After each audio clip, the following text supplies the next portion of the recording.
ये क्या, आज फिर दाल? हमारे नसीब में कुछ और खाने को नहीं है क्या? बेटा शुक्र अदा कर, काफी लोगों को तो ये भी नसीब नहीं होती खाने का। ओ बस कर दो अम्मा, मैं नहीं खा रहा ये। कभी कुछ और भी बना लिया करो।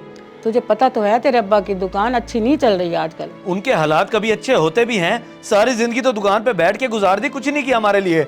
यही अगर मुझे पढ़ा लिखा दिया होता तो आज मैं किसी काम काज को तो लगा होता। बेटा मैं क्या समझाऊं तुझे? कुछ ना समझाएं मुझे, मेहरबानी आपकी। खुद तो वो नकारा थे ही, मुझे भी नकारा बना दिया।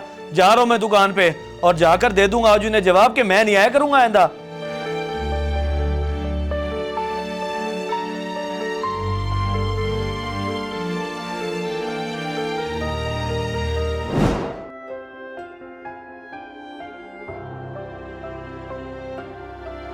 पुत्र, आज बड़ी देर लगा दी तुम्हें आने में। अब्बा मुझे ये बताओ कि आप चाहते क्या हो? अपनी सारी जिंदगी तो यही छोटी सी दुकान में बैठ के बर्बाद की है, मेरी भी करने का इरादा है? क्या हो गया तुझे? ये क्या कह रहा है तू? हाँ तो सच्ची तो कह रहा हूँ। आपने किया ही क्या है मेरे लिए? ना तालीम दिलवाई, ना ही कोई हुनर सिखवाया। जैसे ही होश संभाला इस टके की दुकान में लाके बिठा दिया। टके की दुकान? ओ, ये तुझे टके की दुकान लगती है? हाँ तो करोड़ों की कहूँ क्या इसे? खुद ही बैठे हैं इसमें, मैं नहीं आऊंगा आइंदा।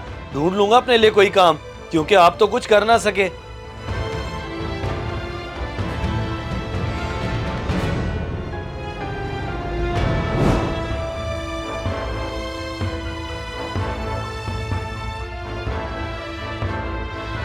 किसी काम के तो थे नहीं अब्बा, सारी जिंदगी एक दुकान में बैठकर गुजार दी।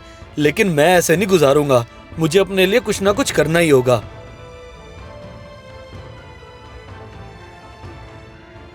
हाँ उसामा, कहाँ है तू? मैंने मिलना है तुझसे। मैं तो घर हूँ। क्यों, क्या हुआ? सब खैरियत? यार मुझे अपने अब्बू से मिलवा और मेरी कोई नौकरी वगैरह लगवा कर दे। तेरे अब्बू ने तो दुकान बनाई हुई है, वो होते हुए भी नौकरी? हाँ यार खुद ही संभाले वो फजूल सी दुकान, मेरा गुजारा नहीं है उससे। तू मेहरबानी कर बस। चलो ठीक है, अब्बू तो दफ्तर है, वहीं चल के मिल लेते हैं उनसे, तो खुद ही बात कर लें।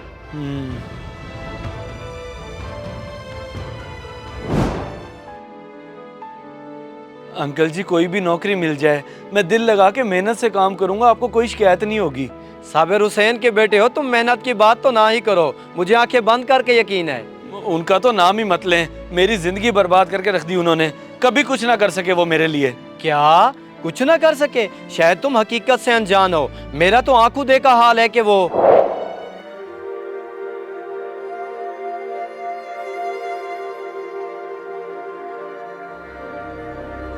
साबिर भाई, सारे मिस्त्री मजदूर चले गए, घंटा हो गया, आप अभी तक काम को लगे हैं, रहम करें खुद पे। अरे साहब, मेहनत करूंगा तभी तो अपना ख्वाब पूरा कर सकूंगा। ख्वाब? कैसा ख्वाब? वो ये कि कमाकर मैं इतना कुछ जोड़ लूं कि अपने बेटे को एक दुकान बना के दे सकूं, ताकि मेरे बेटे को मेरी तरह ये मजदूरी ना करनी पड़े और वो बैठकर ठंडी छांव में कमाए। कमाल है। चलो अल्लाह पाक ऐसे ही आपको हिम्मत दे ताकि आप मेहनत करके अपना ख्वाब पूरा कर सकें। आमीन जी आमीन।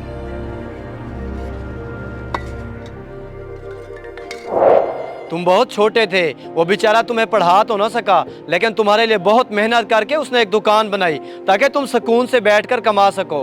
क्या सच में इतनी मेहनत की है उन्होंने? जी हाँ। चलो ठीक है बेटा, तुम्हारे लिए कोई नौकरी मिलती है तो मैं जल्द ही बताता हूँ।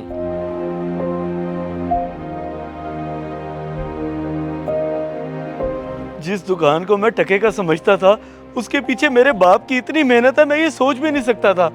वाकई एक मजदूर होते हुए भी इतना कुछ किया उन्होंने तेरे लिए, बड़ा नसीबा वाला है तू। सही कह रहा है तू, मुझे नहीं चाहिए कोई नौकरी, मैं वही दुकान संभालूंगा जो अब्बा ने खून पसीना एक करके मेरे लिए बनाई।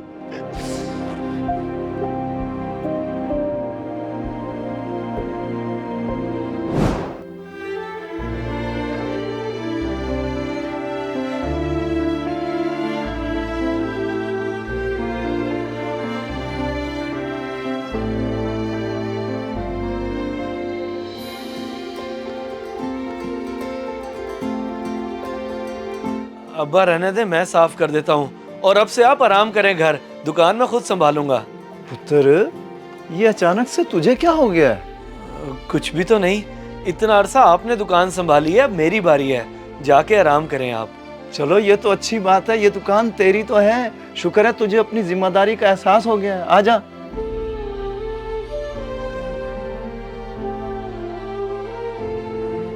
बेवकूफ हैं वो लोग जो कहते हैं बाप ने हमारे लिए क्या किया। अरे बाप तो वो अजीम हस्ती है जिसके पसीने की एक बूंद की कीमत भी औलाद अदा नहीं कर सकती। इस मैसेज को सदका जारिया समझ के ज्यादा से ज्यादा शेयर करें, शायद आपकी वजह से किसी की इस्लाह हो जाए।